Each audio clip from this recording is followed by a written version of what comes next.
Olá pessoas, meu nome é Felipe Ojeda, bem-vindos ao canal Bitcoin e Liberdade. Neste vídeo eu quero falar um pouquinho sobre liberdade de expressão e os limites da liberdade de expressão. Roda a vinheta.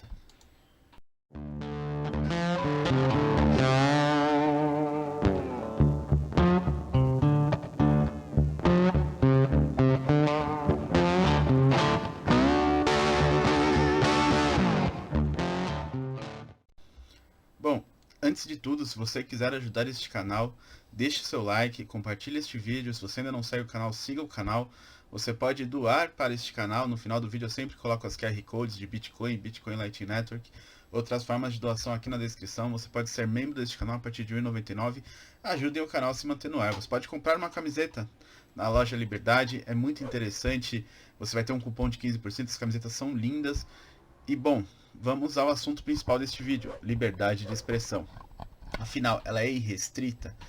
Antes de adentrar aos temas que fomentam essa discussão esta semana, eu já tenho alguns vídeos sobre isso, sobre a Sarah Winter e o caso do STF querendo persegui-la, sobre o Felipe Neto e o caso também de alguns políticos perseguindo o Felipe Neto, um vídeo que eu chamei de "Eu odeio o Estado por me fazer defender o Felipe Neto". Então é uma recomendação de vídeo para vocês. Lá eu também vou esposar bons argumentos sobre os casos em específico, mas hoje eu quero falar de uma forma mais ampla. Então a primeira recomendação é de leitura. Eu vou deixar o link aqui na descrição. Tem um livro do Walter Block chamado Defendendo o Indefensável. Nesse livro tem um capítulo que é sobre a pessoa que grita fogo em um cinema lotado. Tá? É um capítulo muito interessante em que ele fala o aspecto ético, né? Se é possível que você proíba essa pessoa de gritar fogo num cinema lotado ou a puna simplesmente por ter gritado fogo no cinema lotado e não pelas consequências deste ato. Em tese, se ela causou algum prejuízo com as consequências desse ato, ela deve sim responder por esses prejuízos. Walter Block não diz que não, tá? Então, primeiro ponto é esse. Tem gente que pega esse capítulo e acha que ele está defendendo o cara moral e eticamente. Não. Sob o prisma da ética, ele diz que o cara pode falar o que ele quiser. Em compensação, moralmente, ele vai responder pelos danos que causar com aquele discurso. Então, existe sim um limite para a liberdade de expressão, que é a propriedade. O dano à propriedade causado pelaquela frase, aquela manifestação de vontade ali dos agentes, pode sim causar o direito de indenizar as partes envolvidas. Tudo bem? Eu vejo muita gente confundindo isso aí, principalmente na internet, o pessoal falando em liberdade de expressão irrestrita e tudo mais. Sim, ela é irrestrita eticamente. Moralmente sempre vai ter um juízo quanto a isso, e se houver prejuízo, o prejuízo também é um tipo de agressão. Então, havendo prejuízo, o prejudicado ele detém um direito, né, segundo a teoria do direito de Van Dum, ele detém um direito de restituir o status quo, restituir a situação antes do prejuízo ocorrido. Então, há sim um direito de indenizar, aliás, há sim o dever de indenizar a partir do dano causado. Tá? Então, se alguém grita em um cinema lotado, fogo, isso causa pânico, um monte de gente sai correndo, ele vai responder pelos danos. Se alguém for pisoteado, se uma criança quebra o bracinho, se tem algum problema mais sério envolvido com isso, essa pessoa não é inocentada, tá? Ela não é inocente. O que ela é inocente é por ter simplesmente gritado fogo, ou bomba, ou homem armado. A expressão que ela utilizar não pode ser proibida. Sob a pena exatamente o que o Monark falou, por incrível que pareça, essa semana. Você precisaria ter um juízo da verdade. Um tribunal da verdade, como o George Orwell coloca em 1984, quando ele coloca o Ministério da Verdade ali. E isso é deletério ao tecido social. Tá? Isso é centralizar o poder de dizer quem diz a verdade e quem não diz. É mais ou menos o que os fact-checking fazem. E, bom, sabemos que isso não é legal. Tanto que quando são as grandes agências de publicidade, as grandes empresas envolvidas aí no meio, os fact-checking ficam quietinhos e Globo, Estadão, Folha podem colocar a fake news que eles quiserem. Não vai ter nenhum aviso dizendo que não é verdade e tal. Então, centralizar não é uma boa ideia. É simplesmente isso que o Walter Block diz ali naquele texto. Centralizar a decisão de quem pode e quem não pode dizer o que não é uma boa ideia. Em compensação, sim, os danos causados devem ser restituídos. E agora vamos falar dos casos que essa semana bombaram aí na internet. O primeiro caso que eu quero falar é o caso do Alan Santos, do Terça Livre. Eu não sou fã do Terça Livre, eu não acompanho, eu não gosto do conteúdo deles, eu não gosto da forma que eles lambem políticos e vocês sabem do que eu tô falando. Mas ele foi proibido pelo STF de realizar qualquer tipo de postagem nas redes sociais, não apenas utilizando as redes do Terça Livre. E ele desobedeceu essa ordem, não pelo Terça Livre, porque os canais estão bloqueados, mas postando em outras contas. E o STF mandou prendê-lo. Tá, vocês não acham que isso está indo longe demais? Uma coisa é você mandar uma pessoa ser presa por uma agressão, uma ameaça direta a alguém, tudo bem, entendeu? Até por uma ameaça a pessoa pode ser presa, isso sem dúvida. Agora, mandar prender uma pessoa por fazer uma postagem nas redes sociais, isso é extremamente preocupante, tá? Isso pode repercutir em diversas pessoas, libertários principalmente. O STF pode decidir a qualquer momento que um libertário está fazendo um discurso antidemocrático e, portanto, ele tem que ser preso. Isso é muito grave. Bastar uma noite na cadeia para eles se suicidarem, igual aconteceu com Epstein, com McAfee. Isso é muito sério, tá, pessoal? Isso é muito sério e nós não podemos nos calar diante disso. Não porque concordamos com o Terça Livre, muito pelo contrário. Eu acho que ele é um bosta, eu acho que o conteúdo dele é um lixo. Mas porque defendemos, sim, a liberdade mínima de expressão. Tá? Não havendo uma agressão à propriedade privada, não há problema. Inclusive, criticar o STF não é nem na democracia é um problema, pelo contrário. Tá? Um dos preceitos democráticos é que se possa ouvir as opiniões contrárias aos detentores do poder. Então, nem dentro do próprio escopo estatista, nem dentro daquela hiperestrutura estatal, isso deveria ser aceito. Muito pelo contrário, não deveria. É um caso bastante semelhante ao caso do Daniel Silveira, que aconteceu um tempo atrás, que eu também não gosto, também não concordo. É um deputado nojento, bolsonarista, fez live falando um monte de besteira e foi preso. É outro caso absurdo. Tá? No próprio livro de Direito Constitucional do Alexandre de Moraes, tem um capítulo falando sobre políticos, né, e as imunidades parlamentares. E neste capítulo ele diz que um político não poderia ser preso num caso de por questões de liberdade de expressão e tudo mais. Então, o próprio Alexandre de Moraes diz isso e ele cria lá um tribunal de exceção onde ele é o delegado, ele é o juiz, ele é tudo. Ele é o escrivão que faz o inquérito, ele é o Ministério Público e simplesmente ele prendeu o rapaz. Isso é um absurdo. Tá? Isso é algo temerário. Temerário até para o padrão estatal.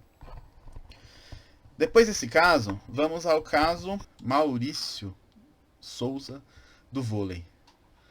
O Maurício Souza ele fez uma postagem, eu vou colocar aqui na tela, comentando sobre o beijo gay ali na nova HQ do Superman. Eu não acho que seja muito relevante comentar se o beijo gay é importante ou não. Pra mim não tem relevância nenhuma, sinceramente. Mas se você não gosta, eu não vejo problema nenhum em você como consumidor dizer, pô, eu não acho isso legal. Se você for parar pra pensar, o público que consome esse tipo de produto, as HQs, é o público nerd, é o geek, tá? E sempre foi uma tribo, como a Globo gosta de chamar, bem diferente da tribo LGBT. Nos últimos anos, Marvel e a DC, eles têm utilizado formas de colocar progressismo ali nas histórias e nas tramas para atrair o público LGBT para essa forma aí de comunicação aí, que são as HQs, até séries de heróis e tudo mais. As séries de heróis que eles fizeram isso não deu muito certo. Arrow era legal, ficou chato, depois ficou legal de novo, e toda vez que eles lacravam ficava bem chato. Batwoman foi cancelado, Supergirl foi cancelado. Não sei se é um público que conversa muito bem com essa linguagem. De repente o geek quer ver efeitos especiais, uma trama com enredo bem feito, e ele tá cagando pra sexo ou pra ideologia de gênero, ou pra se o personagem é heterossexual, se é homossexual. Não se importa. Se a série ou a HQ começa a focar nisso, vai desagradar o próprio público tradicional dela. Então eu acho normal que hajam algumas críticas. Não acho que a crítica que o Maurício fez foi extremamente deselegante, nada assim, ele simplesmente comentou aonde vai parar, coisa do tipo. Eu não faria essa crítica, simplesmente não compraria HQ e pronto. Mas ele se achou no direito ali de fazer. Nisso ele foi demitido do clube que ele jogava, que é o Minas, e também foi expulso da seleção brasileira de vôlei. Não é um caso de censura, tá? Apesar de parecer. É um caso de boicote. Né? Os detentores ali do clube acham que associar o clube à história dele, ao nome dele, não é legal. E a seleção também escolheu esse lado e resolveram cortar o contrato com ele. Não quer dizer que ele vai tomar um grande prejuízo, tá? Além do fator midiático, de olha, ele foi demitido, vai acontecer igual no Corinthians, quando o Danilo Avelar fez aquelas. Foi flagrado em um jogo fazendo críticas raciais a um argentino, que o Corinthians disse que ia demiti-lo. Não pode demitir, porque é um contrato de prazo fixo. Esse contrato tem que ser cumprido.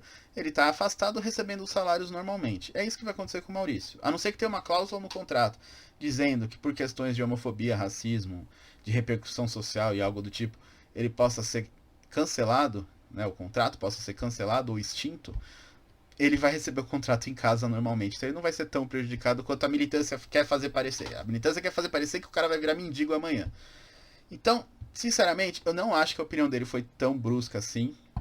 Ele já tinha se manifestado em outras oportunidades também de forma mais conservadora, como nessa aqui, onde ele falou sobre a Globo, que faria nas novelas linguagem neutra.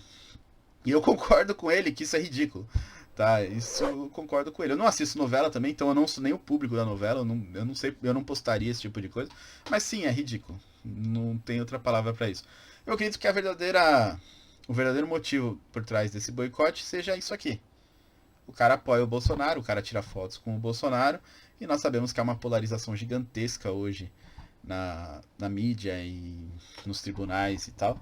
Então, não é um caso de censura, não é um caso de perseguição à liberdade de expressão, é um caso de boicote, mas ainda assim eu não acho que ele se expressou tão assim agressivamente a ponto de rolar esse boicote, essa é a minha opinião. Mas também, pra mim, não fede nem cheira. Sinceramente, eu não acho que é o tipo de coisa que respingaria na gente, ao contrário do caso do Alan. No caso do Alan, do Terça Livre, é algo que pode respingar na gente.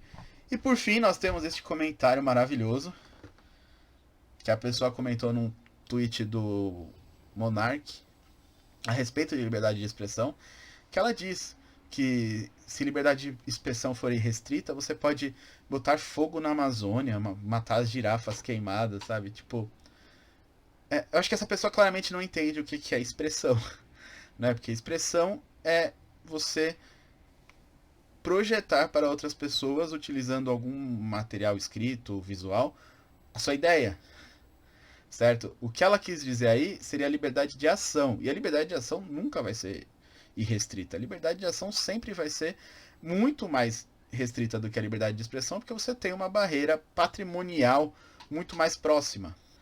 Tá? Então, a liberdade de expressão não é a liberdade de ação. Tá? A liberdade de expressão é a liberdade de se comunicar, de exprimir palavras, ideias, de representar ideias.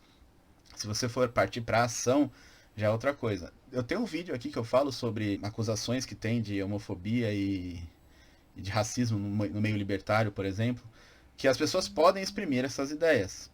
Assim como você pode boicotá-las. E, inclusive, não tem problema nenhum em você falar, cara, esse cara ele é racista, eu não quero fazer negócios com ele. E pronto.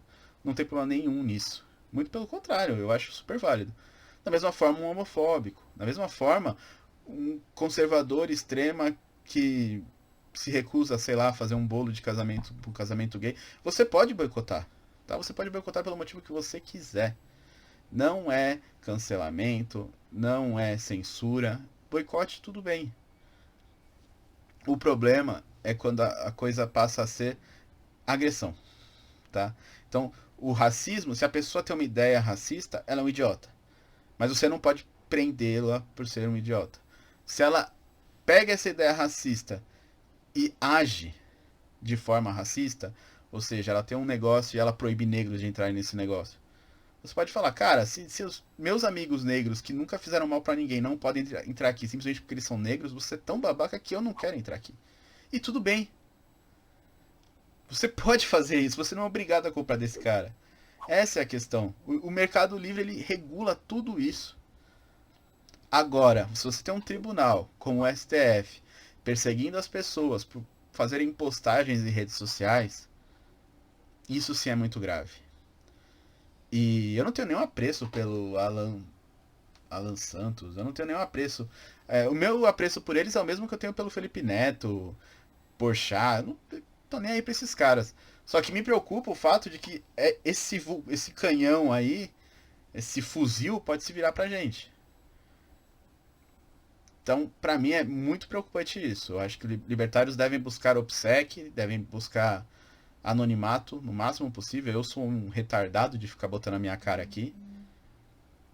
Devemos fugir o máximo possível de exposição, porque uma hora esse fuzil, essa metralhadora vai estar virada pra nossa cara. E a mídia, os Felipe Neto da vida não vão passar paninho pra gente, não. Eles vão atacar da mesma forma que eles atacam Alan Santos, Sarah Winter, Daniel Silveira. Então não podemos aceitar isso de bom grado e simplesmente falar, ah, tudo bem, são bolsominions. Eles pedem por mais Estado, então eles que, ó, aguentem aí mais Estado. Cuidado. Bom, por esse vídeo é só. Se quiser ajudar o canal, Bitcoin Light Network e Bitcoin. Outras formas de ajudar o canal na descrição: Pix, PicPay, Nano. Tem várias formas de ajudar o canal. Você pode ser membro do canal a partir de R$1,99. Todo final de mês eu vou fazer um sorteio entre os membros do canal, então participe, é muito importante. Outras formas de ajudar o canal: você pode comprar livros no meu link da Amazon, isso me dá alguns centavos. É pouca coisa, mas já é uma ajuda. Bom, tem várias formas de ajudar o canal. Qualquer coisa também só chama no privado que ajuda eu não vou negar. Bom, por hoje é só. Valeu.